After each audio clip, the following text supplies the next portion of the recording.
Welcome to CARICOMP Insider, where high-tech facial recognition meets real-world intelligence.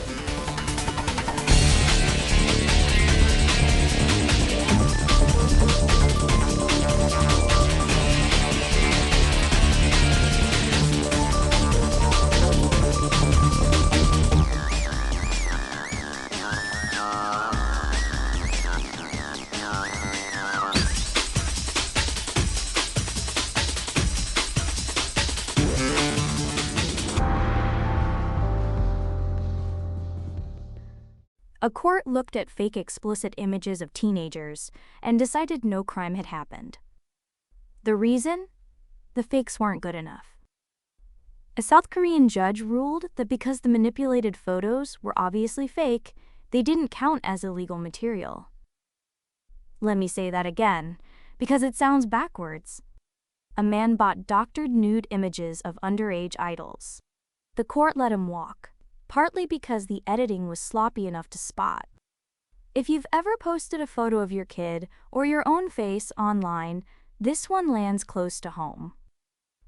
Because the question this case raises is simple and unsettling. If someone steals your face to make something fake, who does the law actually protect? Start with the ruling itself. According to court reporting from outlets like All K-pop and KBZOOM, the judge found the images were poor in quality, easy to recognize as edited. And under the specific law used to charge him, the images had to depict actual child victims to count as exploitation material. The court decided synthetic fakes didn't clear that bar. So here's the twist that should stop you cold. Bad fakes mean no crime. Better AI, more convincing fakes could actually make a defendant more guilty. The worse the technology, the safer the offender. Now widen the lens. This isn't a rare glitch. Researchers at Monash University report that more than half of all deepfake pornography online features South Korean women. And the reported cases exploded. Reviews of deepfake images jumped from around 1,900 in 2021 to more than 23,000 by 2024. That's not a trend, that's a flood. For the everyday person, that means the tools to fake a face are now cheap, fast, and everywhere. Then there's what happens after an arrest. Of the people indicted for deepfake crimes in South Korea since 2021, less than a third went to prison. Nearly 60% avoided jail entirely, through suspended sentences, fines, or being found not guilty. The laws were written for real photos of real crimes. Synthetic media slips through the cracks between those words. And the deepest problem is technical. Legal analysts, including the Illinois State Bar Association, point out there's no reliable way today to prove an image is AI generated. The fakes keep evolving to dodge the detectors. So investigators hit a wall both ways. If a fake is obviously fake, there may be no crime.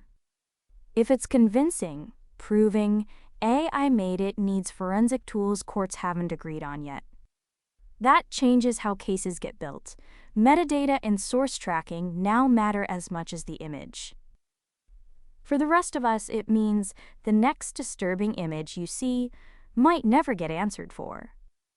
The real story here isn't that deepfakes exist. It's that the law is losing a race it doesn't yet know it's running. The harm to a victim is real.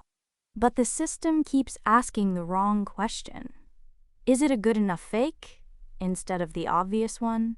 Did someone use your face without your consent? So here's the whole thing in plain words. A court decided fake nude images of teens weren't a crime because they looked fake. The law was built for real photos, and AI doesn't fit that mold. And nobody can yet prove with certainty what's fake and what's real.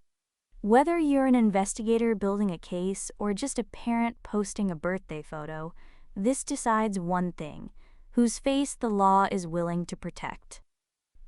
The full story's in the description if you want the deep dive. Now you know something most people in this industry don't. Use it. And when you're ready to put it to work, caracomp.com. We'll see you tomorrow.